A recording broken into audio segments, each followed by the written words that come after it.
2 that will kick off. Hopefully everyone's not too full from the pizza and not going to fall asleep, but we'll see how we go. So my name's Adam Murray. I've been running the user group with Chapelle, and we've got a guy, Josh, in New Zealand, and we've only been running for a few months really. This is our second physical meeting, so we try and have an online meeting every month, technology dependent. So we did have a bit of a glitch last year, and then about once a quarter we're trying to do physical meetups. So we'll kick off. We're going to do a bit of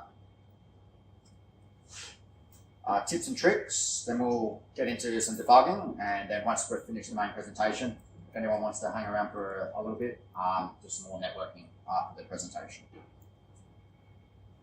So tips and tricks today, I was going to concentrate on strings in PowerShell. It's quite a tricky one for people that haven't done much with PowerShell, and when you first get into it, there's quite a few little nuances that catch people out. Anyone know the difference between the double quotes versus single quotes? Run into any issues around that?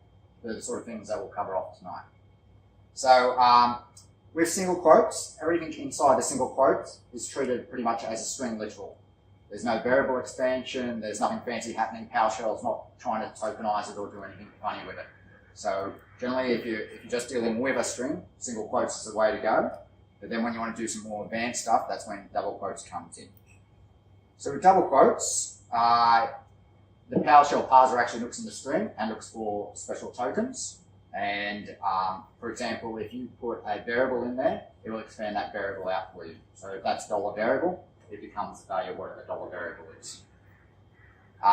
It also supports escape characters. So you can use a backtick N for a new line, or a backtick T for a tab, and that will add it into your string.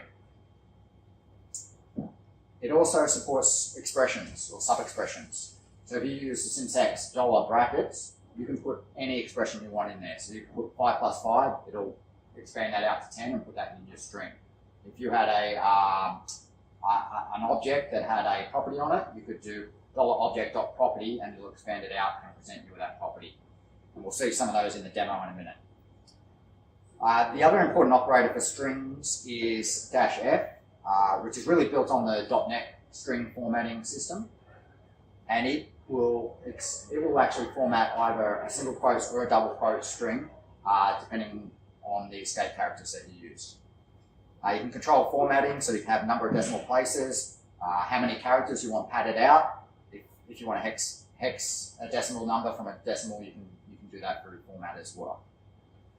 So we'll jump into the demo.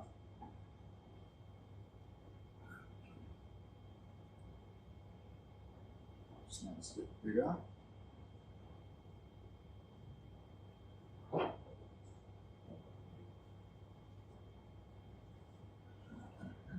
So I've just got a single quote string that I'm going to store in a variable.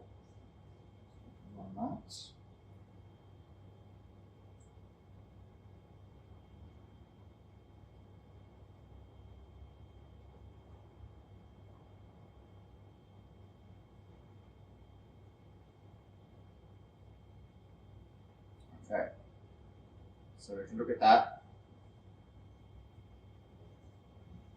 And it's just exactly what we expect. There's nothing fancy happening. So now what I can do, let's use that variable inside single quotes. Any guesses for what's going to happen? Yeah, I think you can all guess. So we don't get any expansion, so we just get string bar straight back. I do exactly the same thing now with double quotes.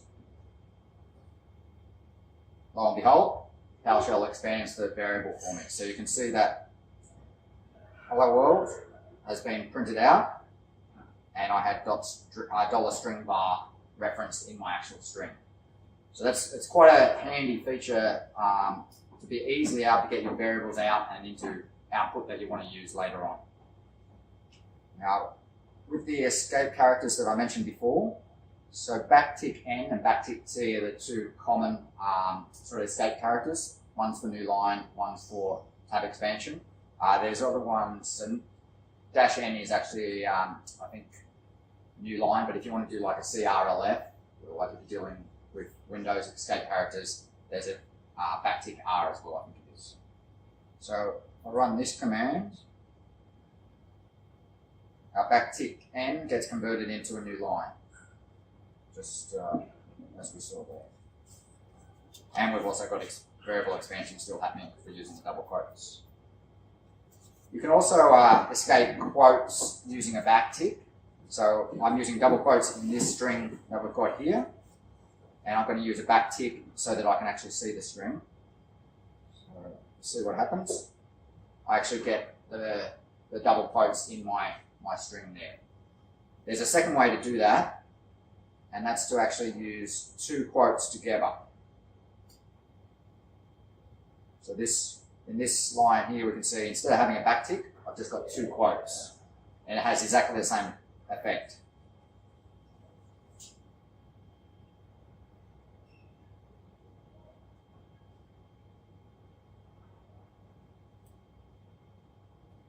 And then that's the same for single quotes.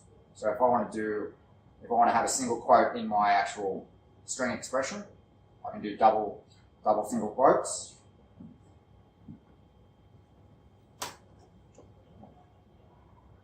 And the other thing about the quotes is if you're using single quotes, you can use double quotes anywhere within your string. And if you're using double quotes, you can use single quotes anywhere within your string. So you've got some flexibility. There are some operators, so I can actually use multiplication against a string. So here we're going to get two lots of the output. Hello world. But I can even do, if I times by 50, I get 50 times lots of hello world. And that can be however long your string is, it will multiply out that string. And then it also supports addition. So I can add strings together. So we're going to add our string with the word duplicate back to our string. And there you go. So moving on to the formatting. Let's just clear this up a little bit. So this syntax is how you do use the string format operator. So it's curly brackets, and then the number of the variable you want to put in. So in this case, string var is variable 0, but then I could actually put 1. Let's just do that. So if I put 1, and then I put my second variable at the end of the array, it would actually add my second variable where the 1 is, and you can continue that pattern as much as you want. So let's just run the first one. So even though this is single quotes, the format operator will work against strings in the single quotes. So that's one way to get your variables if you want to use single quotes and you're worried about.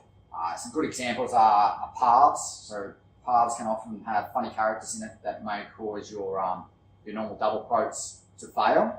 But if you're using single quotes, you could still inject, say, the last folder name or something and not be worried about the beginning part of the path causing you any problems. A little bit more with the formatter. So this is, I've got variable 1, variable 2. The 0 is variable 1, is the first variable. 1 is the second variable. And then I can actually use the second part of that syntax to say, I want to pad 10 characters left and 10 characters right. And so I get the hello world, which is left aligned, hello, which is left aligned, and the world, which is right aligned. And so with numbers, you can also format numbers, so I can change it from a decimal to a hex using the same format operator. So if we run that.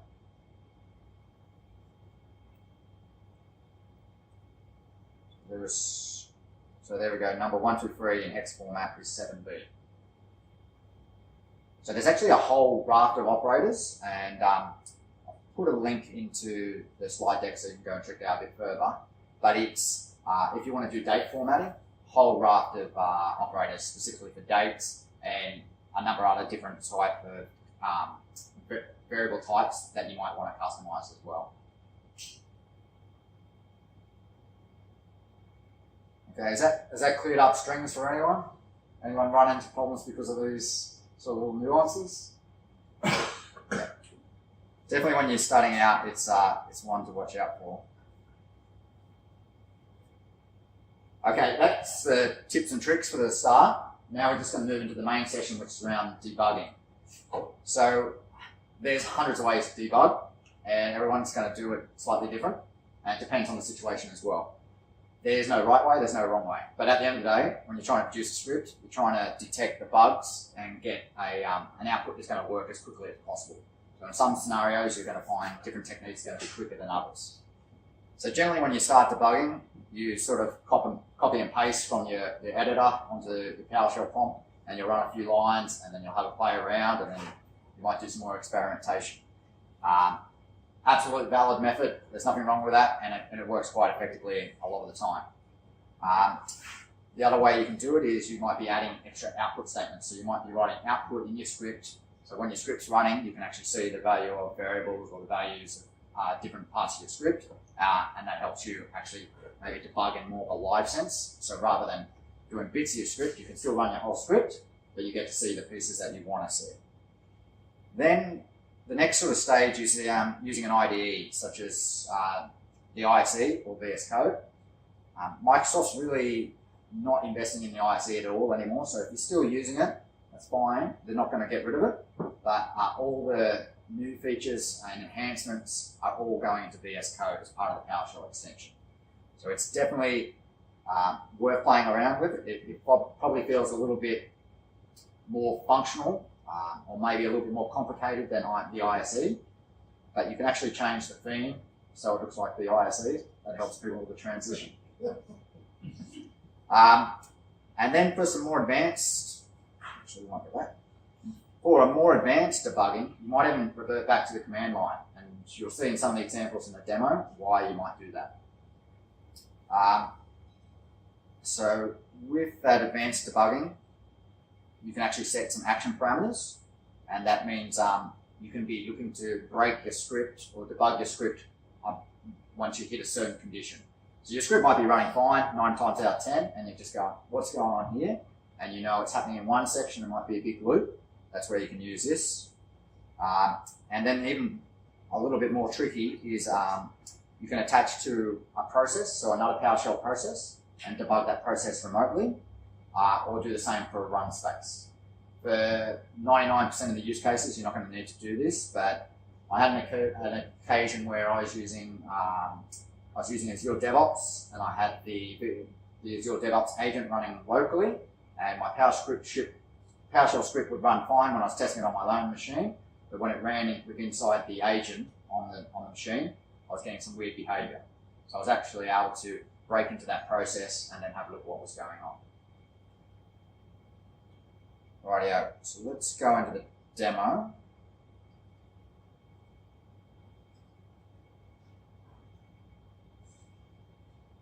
Clear this up. So your normal type of script, you might have a few basic commands, and what I've got here is very, very simple script just to show these principles.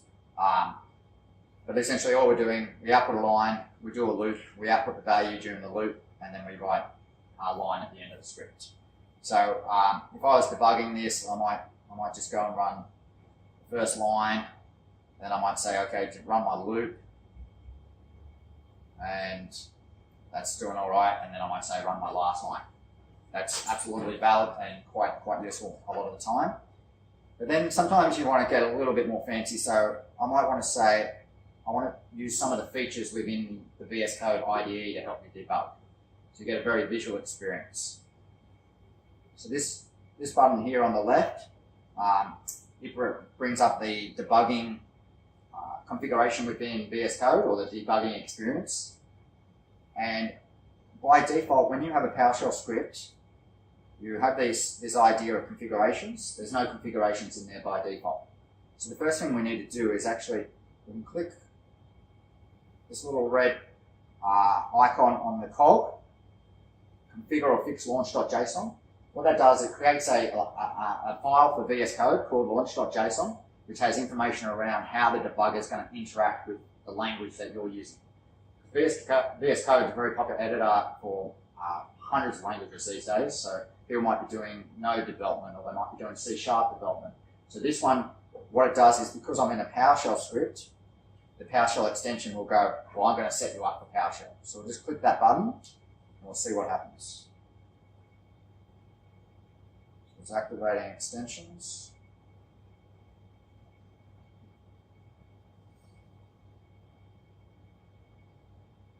Shouldn't really take that long, so let's try it on.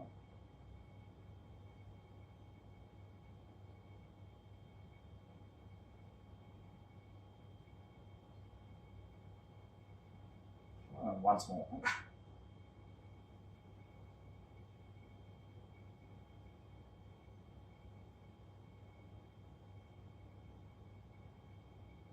So in VS Code, there's a shortcut to the command palette, which is Control-Shift-B, and something's not working the way it should be, so we're going to restart, we're going to reload the window. I think just as I did that, I think that launch.json actually came up.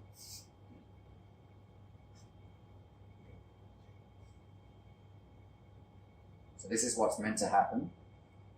I get this new file, and inside that file you can see it's got a few sections: launch current file and temporary console, and then it's got some commands around how it would do that. There's another section, launch current file with arguments, and then once again some more information. And what I can see now in this drop down menu, each of those sections I can see as a way to configure the debugger. So by default it's going to debug on the current file. So we go back to our demo file. I can now put a breakpoint in, so you can do that under debug. You can go new breakpoint, inline breakpoint, or and what I can do is I can actually press F9 will do it as well.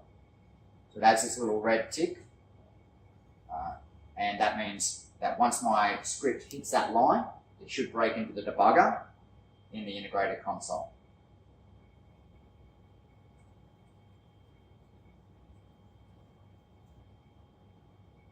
So let's give that a go. If we press the green button to run, or I can go start debugging as well with F5.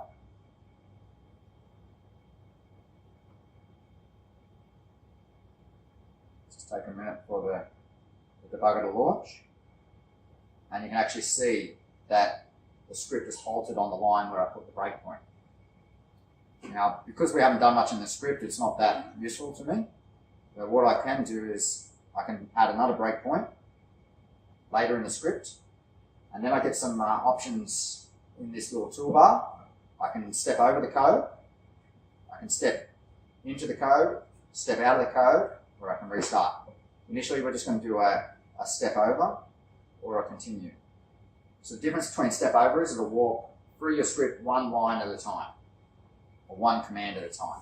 If I do continue, it'll actually run until it hits the next breakpoint, or until the script's finished. So if I step over, it's gone into the for expression, and it's actually broken on the assignment I equals $i=0. If I step into it once more, it's then running the condition is I less than 10. And then once more, it's actually moved into the loop, and it's going to execute that statement. So now, if I press continue instead of step over, it will actually keep running until the next breakpoint. So what's the next breakpoint it's going to hit in this script at the moment? Same line as on. Same line it's on, that's right. So as it runs that for loop, we've got a breakpoint inside the for loop, so it's gonna break there. Okay, so it printed out the value of I is 0, but now I'm in the debugger. So it gives me this prompt, dbg, and that means I'm actually in the context of my script. So then I can start doing funky things like going, what's $i? $i is now number 1 because we've incremented through our for loop once. I can then actually assign a new value to $i. So if I said $i=9, and then I continue my script, all it does, it runs the value of I is 9, and then it ends my script, because the for loop has, because I've messed with the internals, the variable value in the debugger, for loop thinks it's now a value of 9, and therefore on its next run it exits out of the loop. So it's a great way to be able to really dig into what's happening in your script very easily. We're going to do that again, but this time I'll get rid of the first debug.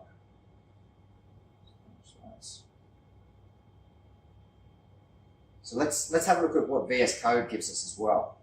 So it gives us a lot of extra information. So I can hover over a variable, and it's going to show me the value of that variable. It's also going to show me the value of the default variables. So where it says auto, these are auto variables that are in your script, or that are in the PowerShell environment when you're running a script. So I can see what my confirmed preference is, what my error array is. These are all sort of default built-in variables. And if I fold that up, then I can see my script variables.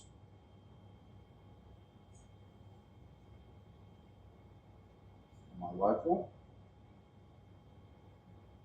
And so in there I can see my $I as well. You can then add to your watch list, and it will display that variable and what the value is. So let's step through it another time. And I see my watch. Because I've got a watch on that variable, it automatically increments, so I know what state it's. So that's the sort of simplest debugging that you'd probably do within the IDE. So it's pretty easy to get set up and running. A little bit daunting the first time if you don't have that config, but it literally generates a folder called .vs code, and in there is that file, and then you don't need to worry about it. If you're version controlling your scripts, you just commit that into Git, so that anyone that's using your repository is going to have the same configuration for how to debug your scripts.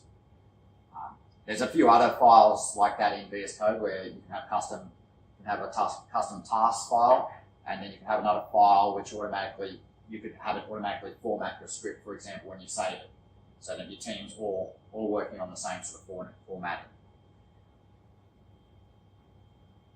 Right, we'll move on to a little bit more complicated, but not much. So we're going to stop the debugger. So you see my prompt changes from debug back to normal. Get rid of launch. So advanced functions. Who's using advanced functions in any of the PowerShell work at the moment? We've got a few people.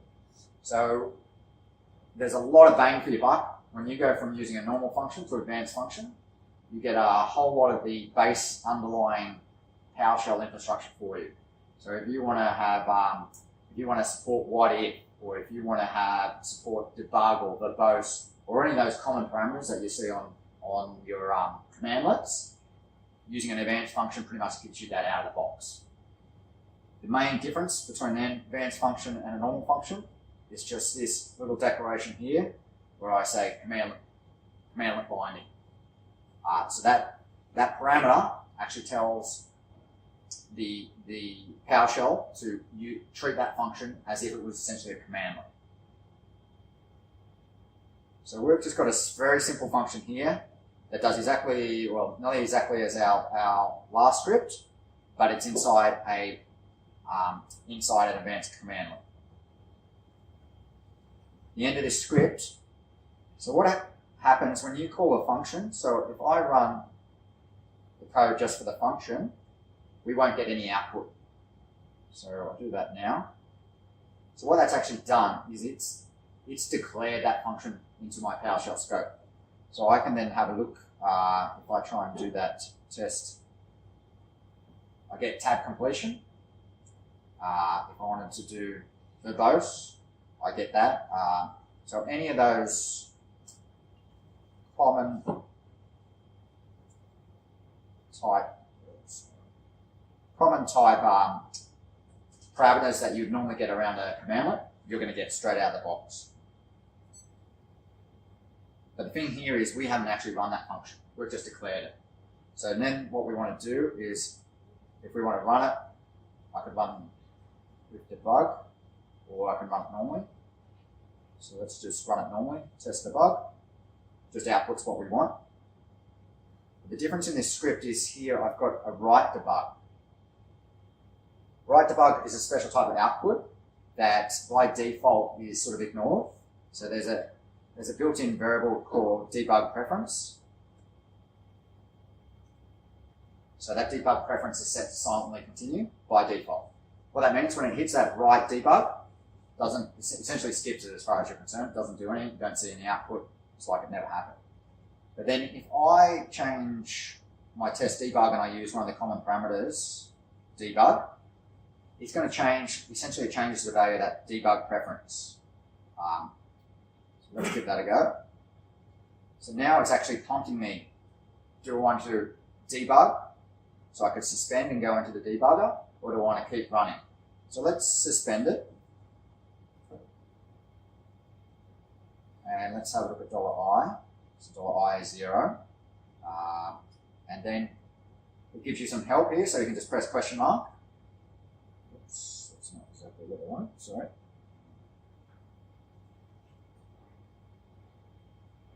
We'll come back to that command line with the question mark. But then I can also reissue.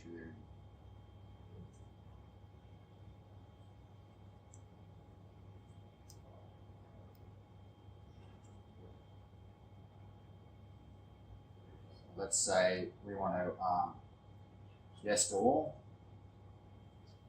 So each time it still keeps prompting me, do I want to break into the debugger? So write debug can be handy, but sometimes you don't get as much control because you're pretty much, you can't say when you want to break into the debugger. It's going to prompt you every time, or you can have it break into the debugger every single time you hit that write debug. Let's just kill that one.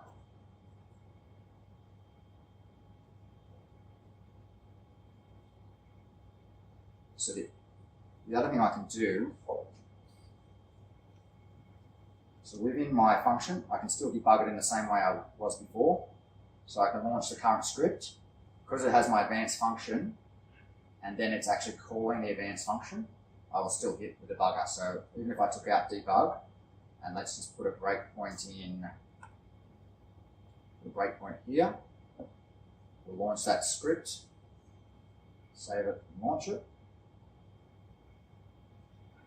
So it still breaks on my breakpoint because I've declared that function, and the last part of that script is executing that function. So we do actually trigger that breakpoint. Then I can do my same set of steps that I was doing before. I can step over, I can continue, continue. So interestingly here, see, it doesn't actually break on the write debug. It's only breaking on the breakpoint that I set within VS Code. Now I can do the same as what I did before. $i equals 9. Continue.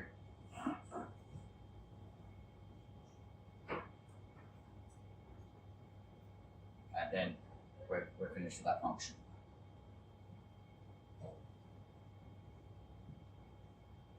Who's using the debugger within VS Code today? Yeah.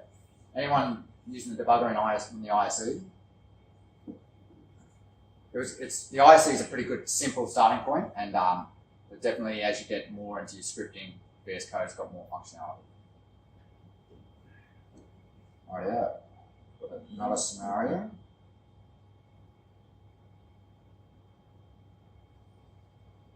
Turn this up.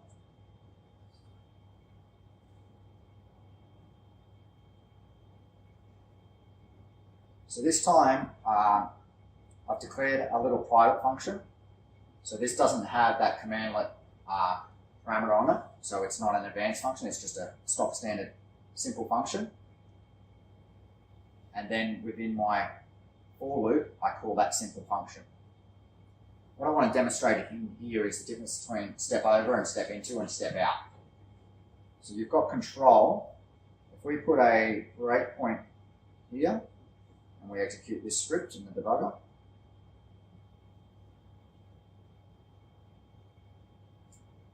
So I've hit the line where I've set the breakpoint. Then the next line is actually, it's going to call the step into function,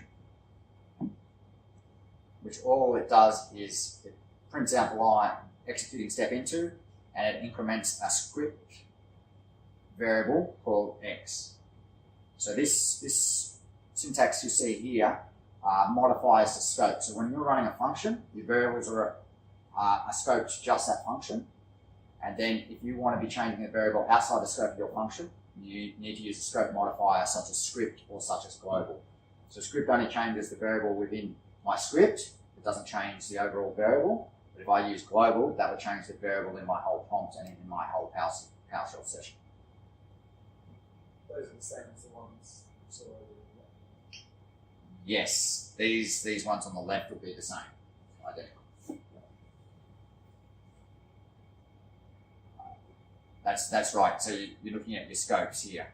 So my script scope, if I look through here at the moment, there won't be an X because we haven't called it yet. There's a lot of built-in variables, but no scope, and there wouldn't be one in the global either. But so what we're going to do, we'll do the same as what we did before. We're going to step over. So we're going to run the command we're currently on. Then we're now on step into. So if we step over, it means it's not going to go into that function. It's going to treat that just as one line or one command, and then it's going to move on to the next line within that same function. So let's click.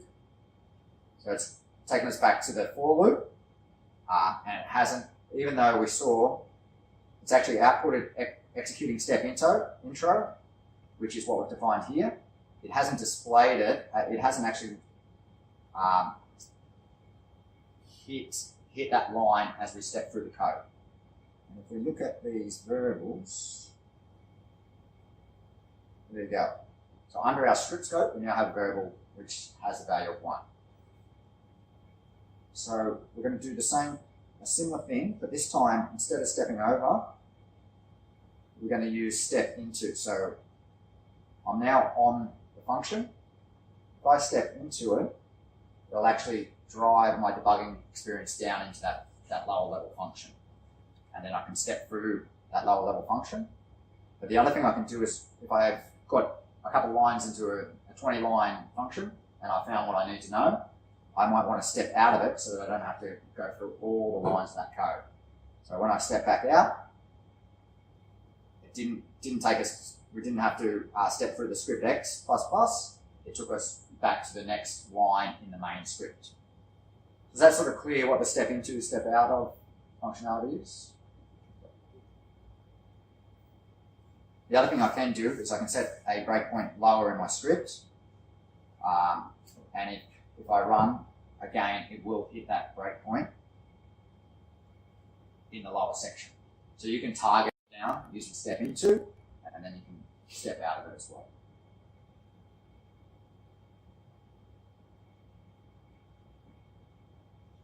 Any questions around that? Okay. So, module development. What makes module development a little bit different is you get a different scope again. So a module is running within its own scope. So once you want to debug inside that module, you need to be able to get into its scope. Now, PowerShell inside VS Code actually makes that quite easy. I have another project here that will load up.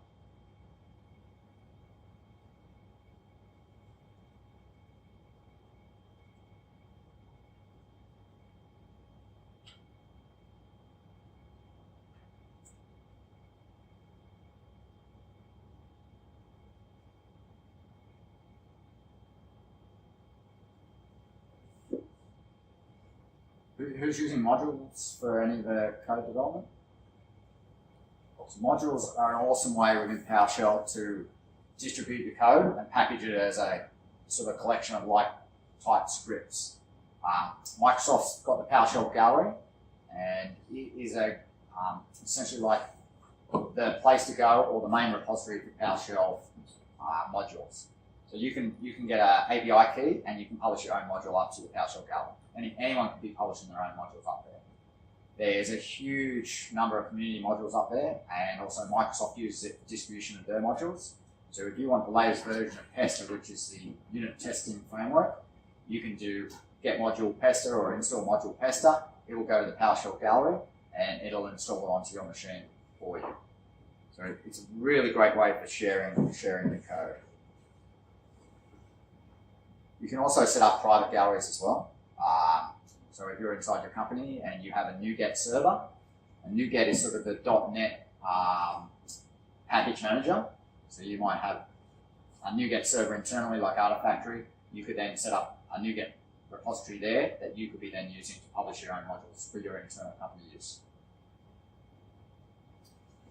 So with a module, I've just got a bit of a scaffolded module. We're trying to use, it's pretty much a similar function to what we had for the last demos.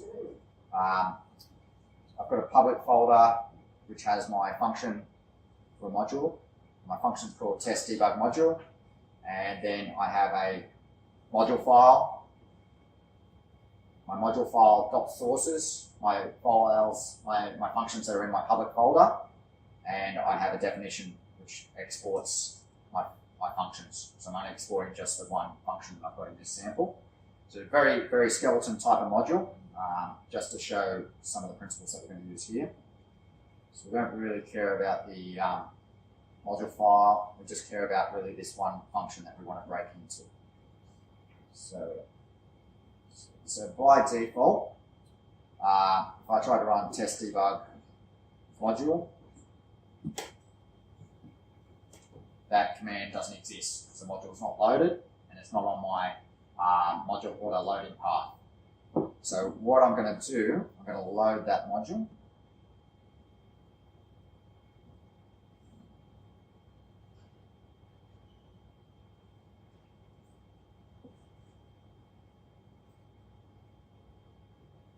So IPMO, that's import module.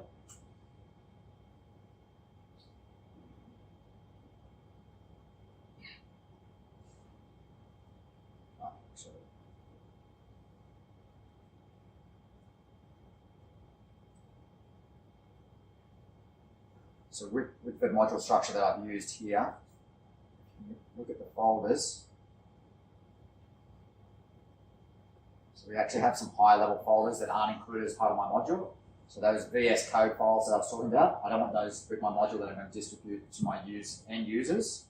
And I've got some tests that I don't want to distribute, and my README file and my kit ignore. So then I actually have a subfolder called demo module where my actual PowerShell module is that I distribute it to people. So when I import my module, I needed to actually specify down the path. Okay, so now if I do test debug, I get my tab completion because it's loaded that advanced function. And my function is looking for a parameter. So once again, I can use tab completion, max count, set that to 5, and it loops through 5 times. So the script's very simple. It takes the parameter max count, and then it just goes for I equals to I less than max count, print the value of I. Very, very simple. So now if I wanted to just do what I was doing previously, it's not actually going to work because the debugger was just running the current script. But my current script is just my function. I'm not actually calling my function anyway, so it's never going to get enacted. So what we have to do differently is we change our setup. So how we were debugging before was using the current file. But if we do PowerShell interactive session as my debug option, it's actually going to launch the debugger for me to interact with within this PowerShell integrated window. So we'll just kick that off.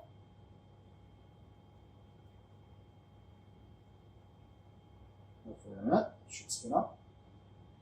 Okay, my orange bar down here means I'm in the debugger, and I've got my toolbar up the top. But interestingly, I haven't hit any breakpoints. Nothing's happened. I'm just in a debug session. I can do what I normally do. There's no $I, but I can do whatever I normally do.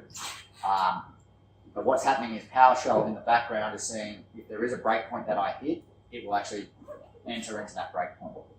So this time, let's set a breakpoint on my for loop again. Let's do it on the value. So I've added a breakpoint in. So if I run that same command that I ran before, I'm hoping that this should be the debugger. And I did. Because PowerShell is running interactively in the debugger. So when I added that breakpoint, it actually registered it with this PowerShell integrated terminal down here. I should mention, PowerShell integrated terminal that you get in VS Code is not identical to the PowerShell terminal you get here. So with PowerShell, it can be hosted in different engines. So when you're running the ISE, the PowerShell that you execute is actually hosted within the PowerShell ISE engine. It's called PowerShell, but you're not running a PowerShell.exe as such. It's the same with VS Code. So it hosts PowerShell for me, but I can get a slightly different experience to what I would get through the actual through a normal PowerShell prompt. But because VS Code is listening in the background, it was able to pick up that breakpoint, and then I can interact in exactly the same way that I was previously. I can continue, so I'll hit the breakpoint again. I can check out the $I. I can look at my local variables. I can put watches on them. I can do all those normal things that I was doing previously. And this is inside the module. So the other thing you can do, so you can still see I'm in debug here. So let's remove that breakpoint, F9, and we'll say continue. So it completed the command that we just ran from our module, and there weren't any issues. And so now I'm back just to a normal prompt. But interestingly, so if I set a breakpoint, so there's some commands that are built into the back of PowerShell. So there's set PS breakpoint, get PS breakpoint. We won't get PS breakpoint. There's no breakpoint set. But if I put a breakpoint back here and we run that same command, what's happened is it's actually registered for us. So we didn't have to do it in the command line, but it registered for us the syntax to get a breakpoint for our script, which was test debug module on line 13, and then it has some additional functions that you can use, and this is what we'll get to in a minute once we start on the command line with the more advanced debugging, get a bit stuck. I can set multiple breakpoints, so if I set another one here, literally do the same thing. I can set 2 breakpoints. I can probably try and break VS Code and say remove VS breakpoint. Not sure how this is going to go. No, that seemed fine. And so now if I do get VS breakpoint, there's none set. Another thing that you can, so in the debugger, I can actually see which breakpoints I have. But so let's try that remove breakpoint again. So you saw from within VS Code, it's actually using those underlying mechanisms to do what you want it to do. Right, I think that's probably enough on the interactive session. So the main ones you're going to use, current file, interactive session. If you've got a script where you want arguments, it'll prompt you for which arguments you want to supply to that script. And this is an interesting one. We'll give this a go. So I can attach to a host process. So this is where I was talking about I can actually jump into another PowerShell session that's running and start debugging remotely. Just going to close this VS Code down to demonstrate this one. Pick our simple script here, demo 2 debugging. Let's change our debug experience here. So in PowerShell,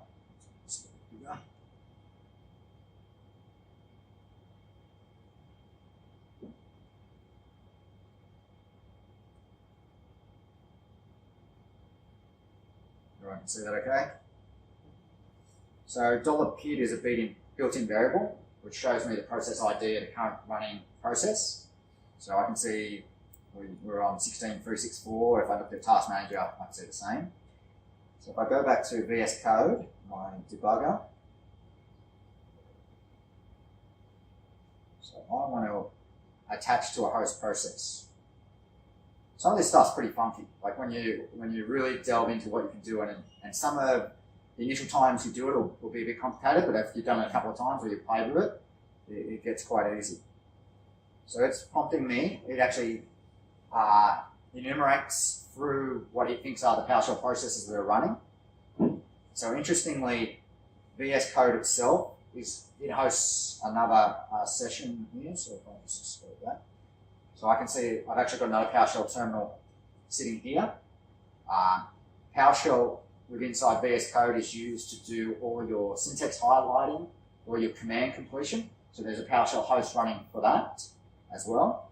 So that's why when I did attach to another host, even though you can only see one PowerShell running down here, there's multiple instances because VS Code spawned up those multiple instances. So we want to attach to the Windows PowerShell one. Okay, so we are debugging run space 1 within that process. So I want to set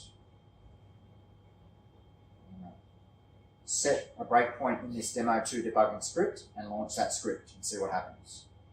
So I'm going to do demo.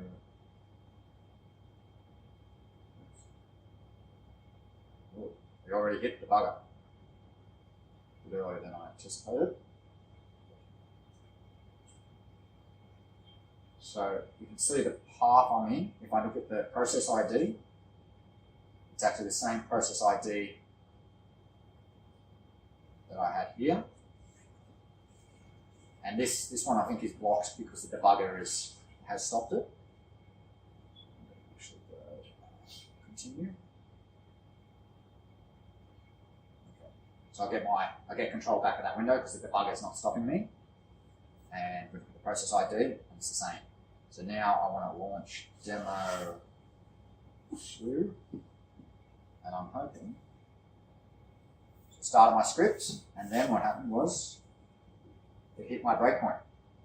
So in VS Code, it's talking to another instance of PowerShell, and it's hit that debug point, and then I can step through my code even though it's running in a different PowerShell process. And you can do the same thing across remoting. So you could actually be debugging a remote PowerShell instance as well. So that's it's pretty impressive. I don't think you guys are excited as I was in that person. Okay, so we'll just skip through that now. So once again, I can, if we run a couple of loops, and down here I can go and check the value of I. $i equals 1. Let's set $i equals 7 this time, be a bit different. Switch back to other window, so it's printed out 0. So this time I'm expecting it should print out 7, 8. Let's see. Oh no, it's not 7. Well, it's done 7, so I'm impacting that same session in the same way as I was doing locally.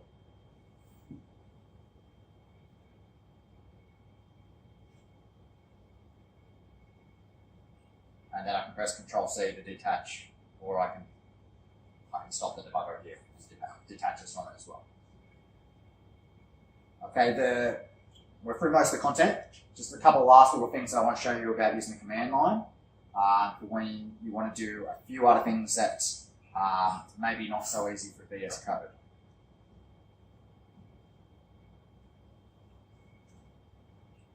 So if I look at so that's 3 main commands when you're using the command line: get PS breakpoint, set PS breakpoint, and remove PS breakpoint.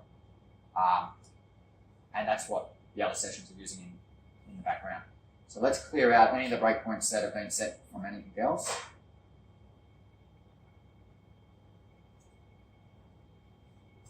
Okay, starting a clean slate, there's no breakpoints. So we want to set a breakpoint so our script only breaks when the variable I hits 5. So what we can actually do, we set PS breakpoint. It takes a couple of syntaxes, so you can break on a line, you can break on a function name or a commandlet name, and you can break on a variable name.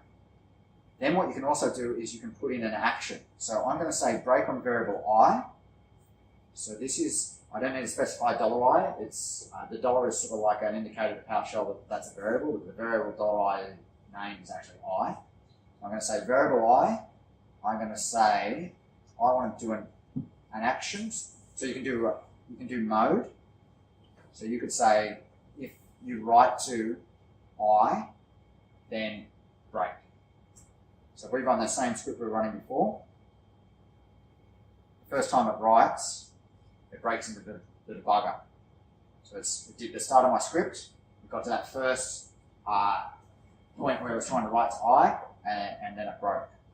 So now, this is where the question mark, this is one of the differences between the integrated terminal and the using a real PowerShell window.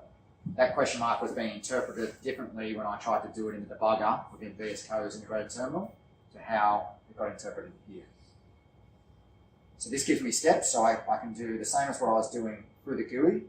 I can step into, step over, step out, continue, quit, detach. Or I can even list the code where I'm at. So L for list shows me the code, then it's got an asterisk on the line that I've stopped at. So I can press C for continue, and it gets to assigning I the new value, and it stops again. Do it again, and let's have a $I equals 3, $I equals 9, continue, end my script. So it's exactly the same thing as we're doing in the IDE, but on the command line. Where it gets a little bit more funky is this thing called an action. So let's just clear that one. The screen. So we're going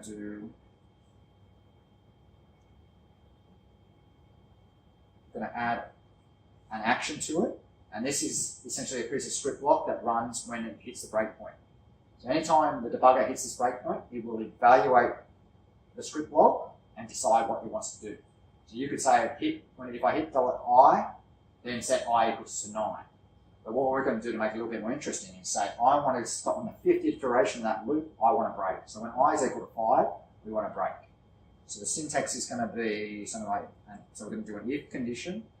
So if $I equals 5, so that's my if condition, and then this is what it's going to run. And I'm actually going to give it the statement break, which tells the debugger, I want you to actually stop. So we're setting that breakpoint. We run our same script.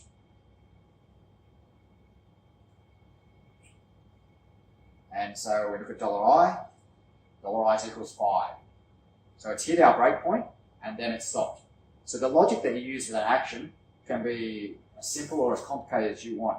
So if you've got a scenario where you've got a script that's iterating over a whole lot of data and you're only finding you're getting an error on a specific piece of data, you can then start putting in that condition and say, if the value of the variable is equal to that condition, do a breakpoint at that and then you can start drilling into what's going on.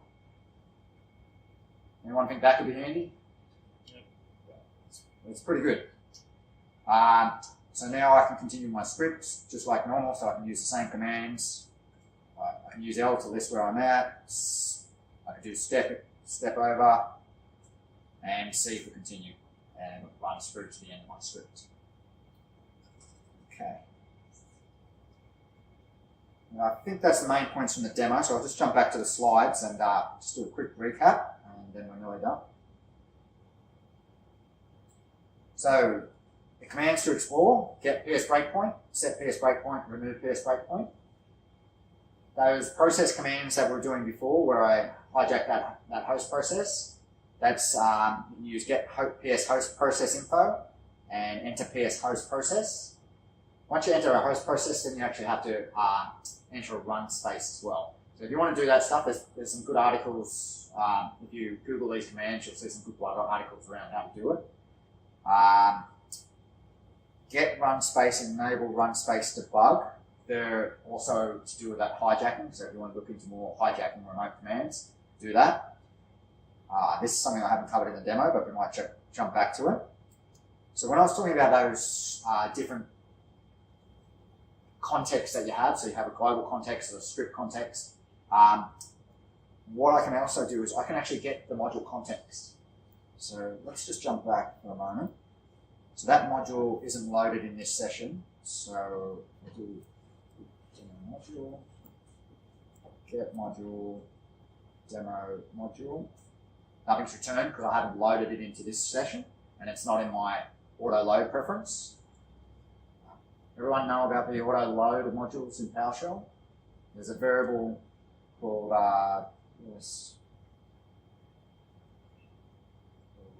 anyone remember this module path? Actually, that's it. .env colon PS module path.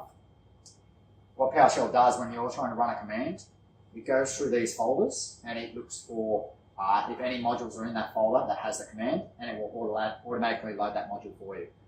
So most of the time when you're typing, if you're using a get Azure VM command, you don't have to load the Azure module, because when you type get Azure VM, it automatically goes and checks its path, sees there's a module that has that command and loads it for you. In the old days, there were some issues around the auto module loading, but it's pretty stable now. So back to what we were doing. So we're going to import the module.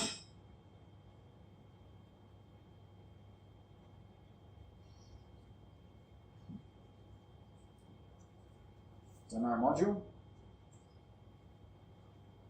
Get module. This time it actually returns me a module object. So if I look at the type on that,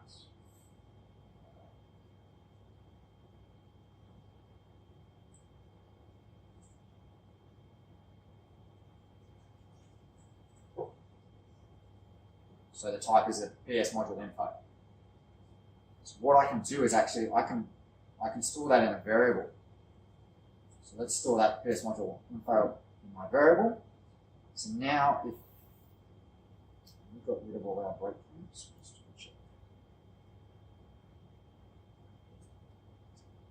let's remove that one. Control R takes you into PS read line, and you can search. So I can say, if I search for remove, it brings me back to the command in my history where I last used remove. Very handy. And actually, in the latest version of the preview extension for VS Code, that is now supported. So if you're not using preview 2 for the PowerShell extension, definitely try it out, because it makes integrating with that integrated terminal so much easier, because you can actually use up arrows and get history and syntax highlighting. So we are going to do, so I just want to show you. So if I set a breakpoint on that line, let's copy this.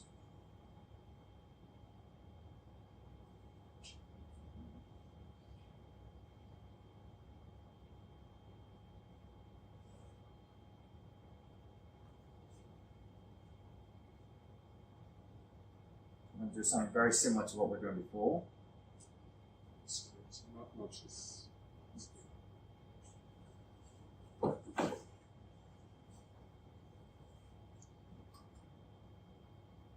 Guys, all four, you've got to go home. Jeez. Maybe you do.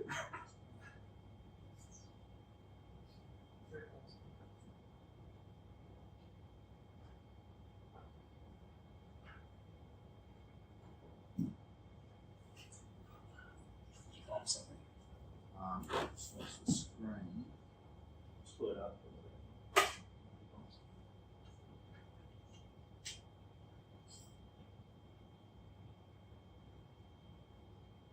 Yeah. Technology, reboot. Yep. There we go.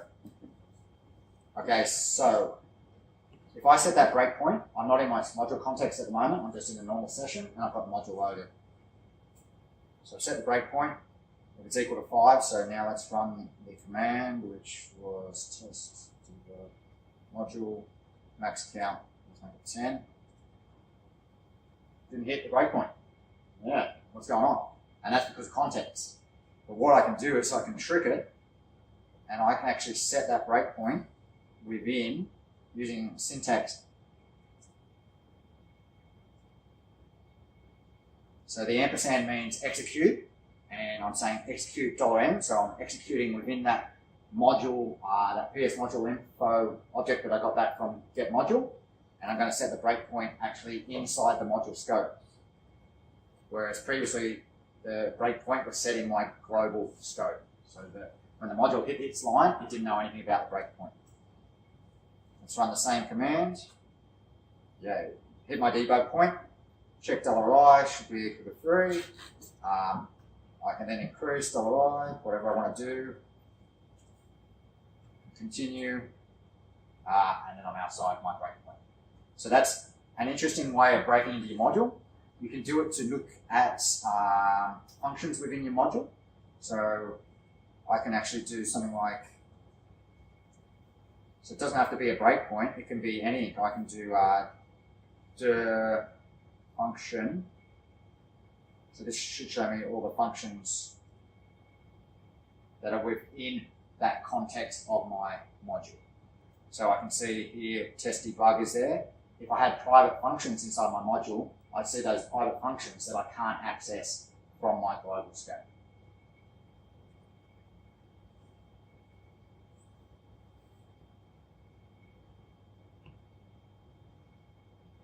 I put that one in the notes because it's when you do need it, it's very handy, and it's not always the easiest thing to remember. Rightio. So just in conclusion, many different ways to debug. There's no right or wrong. It's just whatever's going to get you the outcome the quickest.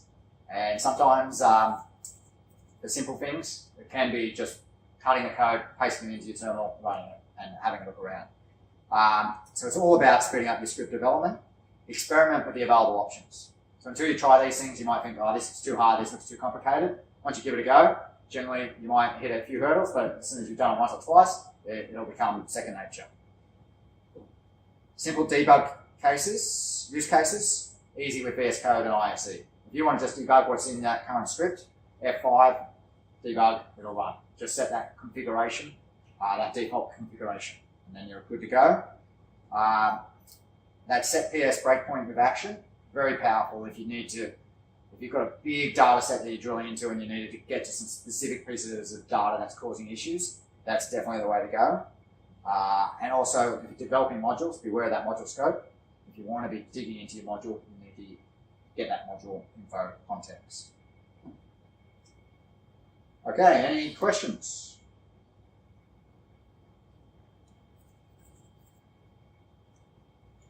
Well, I'm sure that everyone will be into this tomorrow. I've got one question. You may just related to that, or interesting question. Yeah, go for it. With try and catch. Yes. I've got a try block. And even though it's showing the exception of the try block, it is showing the exception. Yeah. It's not catching. There's an error action preference. And in PowerShell they have this thing called terminating errors and non-terminating errors. It caused a lot of confusion. And when they designed the language, they wanted your normal scenario. So if you do a dir and you hit a file that you don't have permissions, they didn't want that to throw an exception that stopped your script. So that's a non-terminating error.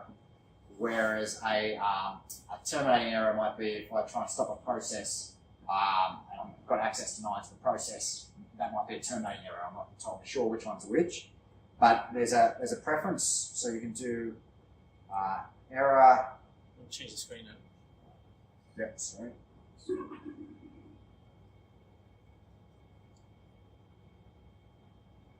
So error action preference will actually say if it hits a non-terminating error, what does it do? So it's just going to continue, and you can then force it to be a terminating error.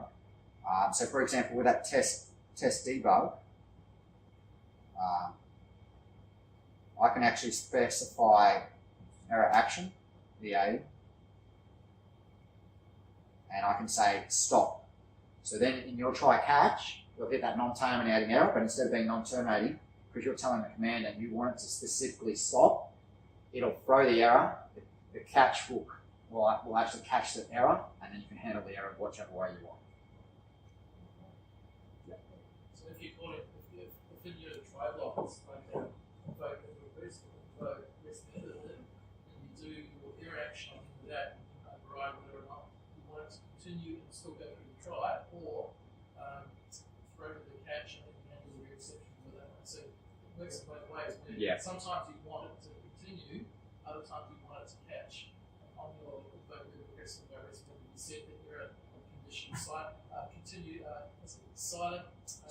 continue. Silently continue, or stop.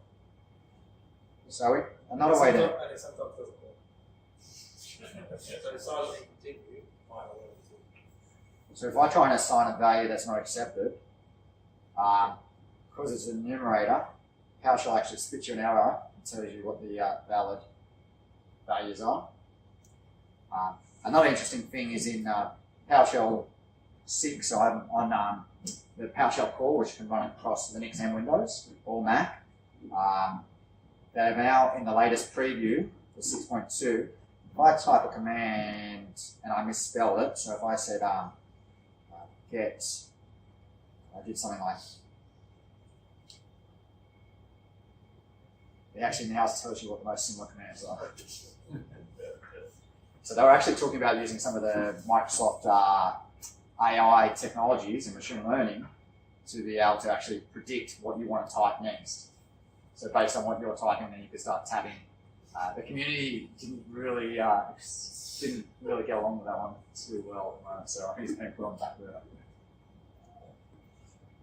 Have you ever seen the command? I think it was fuck. So if you mistype something, it comes up with what the most similar one is.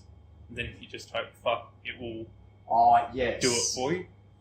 Because a lot of these tricks are actually coming from other shells. So these same technologies are in other shells. Darren? You got promoted by the into Azure PowerShell functions. Actually, no, I haven't tried. I have run some PowerShell in Azure Functions. So I tried it on. So Azure Functions is like Microsoft's serverless technology. So in Amazon they have Lambda, so you don't need to worry about the actual servers or anything underneath it. You can just put code in, and them actually making it so that you can run PowerShell, Node, Java, C#. You can run a whole host of languages, and they had two versions. So version 1 was the first iteration, and they had some basic PowerShell support in it. I think it was still experimental, and I think in version 2 they've got PowerShell support that's still experimental, but the guy that's behind the VS Code extension, Tyler, he was, at the end of last year, he was actively working on the Azure functions for PowerShell. So the V2 PowerShell support functions is PowerShell core, which is the same sort of V1 as well, but it's really come and got a way to play with it. Yes, right. It'd be an interesting one. Because the endpoint and getting access to that run space is going to be a different scenario. But what I found with Azure Functions is they have an SDK, so you can run that SDK locally, and then I imagine locally I'd be able to debug into it. You did a bit of strings and stuff. Is there, I find sometimes when I do stuff, I keep having to use that last time to compare the strings. Yes. And then sometimes it shows it up, and sometimes it doesn't. So generally, with the strings, I don't need to use the plus sign. It's very infrequently I use it. Yeah. So I'll have a string and I'll say, okay, $PID, and then I might want to go, this is a string, and then I want to access some sort of object, and so even that $M is going to have properties on it, so that will probably have a property called name. You can see here in the so PS readline is doing this highlighting for me. You can see it's not treating that as a variable. So then I have to use that string expression. So now it knows it's a variable. And then it expands it. Yeah. And that's generally how I get away from having to do the plus a lot. And you're mainly doing the plus because you want to add bits and more to the string. Because of that, because of the child objects and trying to access it, and then I'm putting it into the string, but then I don't know if that's a double. I say double. Yes, yeah. So that is definitely a good way to work around it. Yeah. And then the other one you could use is that format operator. And I must admit, in most of my coding, I don't use the format operator unless I wanted to format a string or something. Dates, that's it. Yeah, Dates, yes. Because even with dates on the get date, there's a there's a format, so you can actually control format natively with get date. So sometimes there's different ways that people manipulate them. But yeah. Any other questions? Thanks very much. If you want to hang around, I'm not sure if there's any drinks left, but probably be around for another 10-15 minutes. And we appreciate everyone coming. Like it's I'm not sure whether they're. I find with doing the online ones, it's good for people overseas. As an actual presenter, doing online presentations is very difficult. I don't get to ask you many questions to see what your face is saying, so it is much more challenging. We're just not sure whether there's a demand to run this monthly or whether the quarterly is a good frequency, so we might experiment with that a bit this year. Thanks a lot.